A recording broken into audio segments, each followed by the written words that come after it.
This is Hidden Killers with Tony Bruschi. Here now, Tony Bruschi. Is Bryan Kohberger a failed Ted Bundy or just a wannabe who blew it on his first try?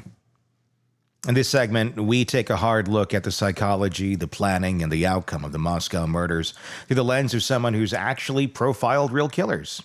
Retired FBI Special Agent Jennifer Coffindaffer. Because there's been a lot of noise online about how smart Kohberger was or how perfectly planned the crime was, despite the fact that he was caught within weeks, left DNA on a knife sheath, and had a digital and vehicular trail long enough to map in Google Earth. So, what's the truth? Was this someone on the verge of becoming a serial offender who got stopped just in time? Although just in time is relative, considering 4 people are dead. But I guess if you're to look at being a serial offender, there could have been a lot more. Or someone who studied crime academically but couldn't apply it in the real world. Just like Kohberger seemed to try and study people academically, but couldn't quite make being one a thing in the real world.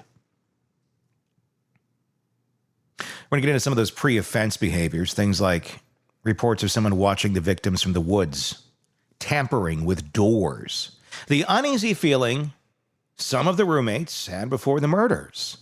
Could that have been Kohberger? Did he escalate from fantasy into action? And was this his first and only attempt, or just the first one that broke? And then there's the trial that never happened. If it had gone to a jury, would the evidence have held up? Was the DNA enough? Would one conspiracy-driven juror have torched the whole case? And let's get into what makes Kohberger a case worth studying or not with Jennifer Coffindaffer. Let's go.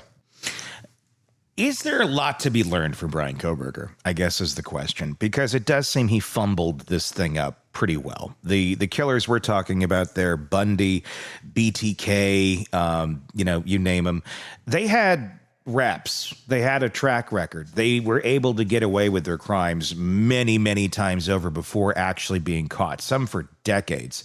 Kohberger screwed up on his first attempt, as far as we know this being his first attempt.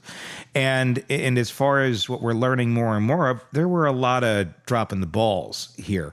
Obviously, horrible, horrible crime. The tragedy of these 4 young lives being lost, that's the shocking, rough, absolutely disturbing part of all this. But at the end of the day, was this really a genius killer that is to be that does deserve that sort of attention, or that anything can honestly really be gleaned out of, other than this is a mentally deficient human being that somehow found this to be a great idea and even screwed that up? Well, I think 2 things. First of all, I don't think anything coming out of his mouth could ever be trusted.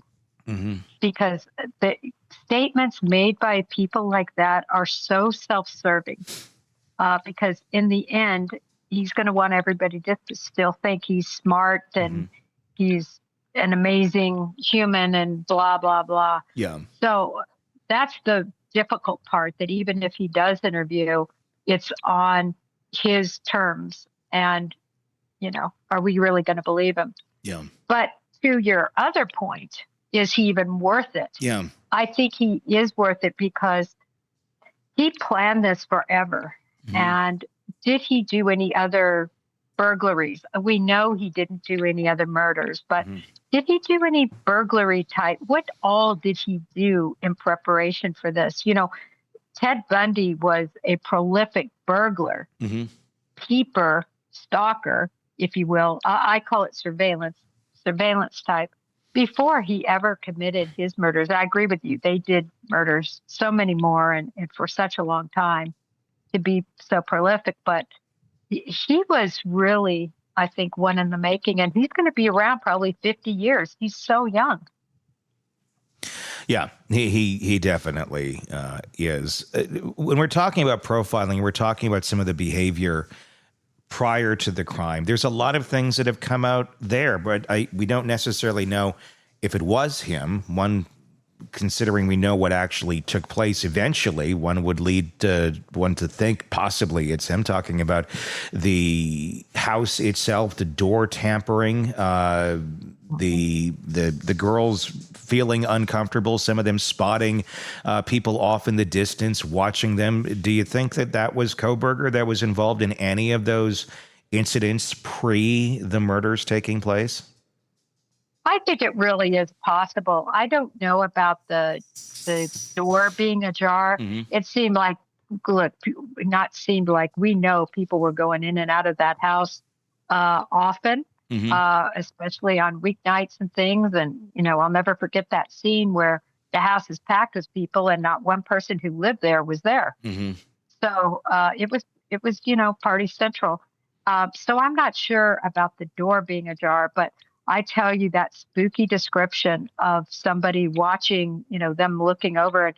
For those of you who haven't seen that house, it's got woods around it, a tree line where somebody could easily go. And we need to remember, Kohberger was a runner, not just I think I'm going to go out and recreationally run. He was down to 6-minute miles. And for those of us who run, that is a very healthy clip. So he could have even gone, parked further away, left his car further away, and ran and be that person that was on foot watching from afar. That would not surprise me at all and makes a lot of sense. Yeah, not at all. It does make you wonder if we're going to hear more reporting or any other folks coming out going, oh, yeah, I remember him running through town, or seeing him in odd places running. Where it's like, oh, he's just a runner, maybe, or is there something else going on here? When we're looking at other aspects of this case, or retrospectively looking at some of this now that obviously we're getting more answers to. What else has stood out to you as some pieces that you wanted answers to that maybe now we have gotten? And are you happy with those answers that have been revealed? Well, I have to tell you, Tony, I'm disappointed. I'm disappointed that we don't know more. I mean, a lot of what's being revealed are, just shows the work they put in, but not necessarily results. Yeah, which is often what happens. For instance, we're getting to see Jack Showalter, who a lot of people thought early on that he, was somehow involved in this crime. And so we're getting to see the steps that law enforcement took, the search warrant that was done to, try to see if he had anything to do with this. Of course, he was exonerated very early on. It was found that he had nothing to do with this crime. And they actually did a list, and he was on it saying, this is not a subject anymore. We've run down those leads. So we're getting to see that. And I think it's important for citizens to see that that's what happens. You start small and then you work out, but you have to very diligently investigate all the inner circle. And they did that, and we're getting to see that. What's irritating, Tony, is watching people say, see, even law enforcement was looking into him. See, he's involved. I mean, it's like the Twilight Zone. Yeah, people starting like it's 2.5 years ago in November. See, it was Showalter. See, it was Dylan. See, it was Bethany. It is mind-boggling to me. It really is. The stupidity? Yeah, it's shocking. It is. Everybody wants a conspiracy, Tony. Everybody wants a conspiracy. I just saw actually somebody sent it to me because I pretty much stay within my own platform and in my own lane. But, the big thing going around right now is that I'm Papa Roger. That went around a year ago. You are Papa Roger. Yes. Oh, yeah. Yeah, that seems reasonable. It's on fire right now. I really just kind of want to post that meme that somebody actually made of me being Papa Roger. I just want to put that up and just say, yeah, it's me. You should just start an account and just start saying weird things out of it as yeah. Who has time for that, Tony? Exactly. Other than a killer. Let me ask you this one more question, and this is one I've been kind of pondering for a little bit, and I think you have too. Had this gone to trial, How confident are you that he would have been convicted? I mean, it came down to the DNA, I think, at the end of the day. That was the strongest piece of evidence. Obviously, you have circumstantial things. You have them buying the products way earlier, the weapon way, way, way back. But how strong of a case do you think this would have been had it gone to trial, considering, juries aren't that hard. You just need one to say, I don't think it's him.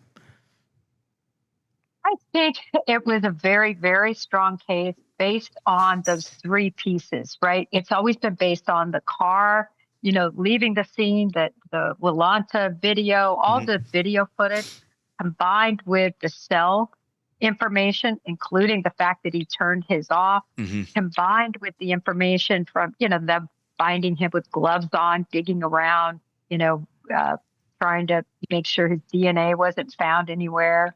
Putting his organic trash into another trash can and, all of that. I mean, that just showed consciousness of guilt combined with all the things they did find, which were the nitrile gloves, the kit bag. He had a gun, he had a lot of stuff that was, that people don't normally have, that aren't going to commit crimes. The other search for a replacement K-bar knife. And then you add that coup de grace, which was that DNA. I think the jury would have gotten it right. But I tell you, with these crazy sleuths that are always trying to stir up, just nonsense, you just never know if that would have caught fire in some way, and if a juror could have been tainted like what we saw in Karen Reed. So what's the value in profiling someone who couldn't even get away with one crime? That's a question hanging over this entire case, because Kohberger's actions, from his academic pursuits to his late-night surveillance patterns, suggest a man who wanted to understand crime, even attempted committing it, stealing his sister's phone and selling it at a mall kiosk, only to be busted by Dad, and Dad turning him into the police.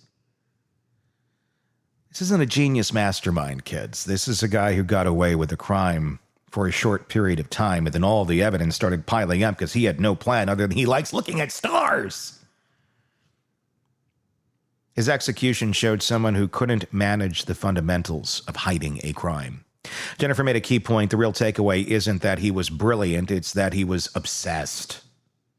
And that obsession, paired with ego, delusion, and meticulous but flawed planning, is exactly the combination that makes him worth studying. Or does it? Not because he succeeded, but because he didn't.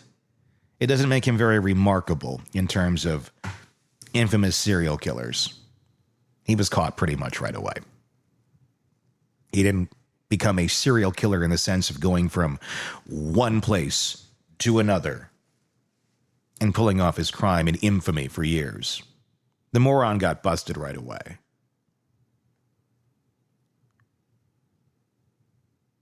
And yet the public's still chasing ghosts. Jack Showalter, the roommates, Papa Roger. 2 years later, people are still trying to solve a case that's already been solved. Jack is innocent. The roommates had absolutely nothing to do with it. And if you think differently, leave this channel. Please. We have no room for you at this inn. We don't have room for minds that are that broken, because if you think that, you're just as broken as he is. Sorry. It's been fun. We're getting a divorce. Although I don't think we were ever together if you thought Kohberger was innocent. If you still think that, even after all of this, toodles. It's easier to chase conspiracy than to accept the truth. Sometimes the killer is exactly who the evidence points to. If this case had gone to trial, the evidence would have likely held. But in today's world, all it takes, is one juror watching the wrong YouTube rabbit hole to blow everything up. That's the tightrope prosecutors now walk in every high-profile case. Crazy meeting crazy. In the end, Kohberger didn't get the legacy he probably wanted, but he did leave behind questions, and whether those questions are worth answering, well, that's I guess, up to us. And how many more we want to keep asking. Give me your thoughts in the comments section on our YouTube channel. If you're not already there, search Hidden Killers with Tony Bruschi. If you're there, search Hidden Killers with Tony Bruschi on the podcast platforms. Wherever you get podcasts, you'll find us there. And press subscribe so you don't miss us. You can take us anywhere you go. And there's unique content on each platform, by the way. So if you want everything, hit subscribe on both, please. And like I said, do comment. Let us know what your thoughts are on YouTube. Until next time, my name is Tony Bruschi. We will talk again real soon. Want more on this case and others? Then press subscribe now and don't miss a moment of true crime coverage from Tony Bruschi and the Hidden Killers podcast.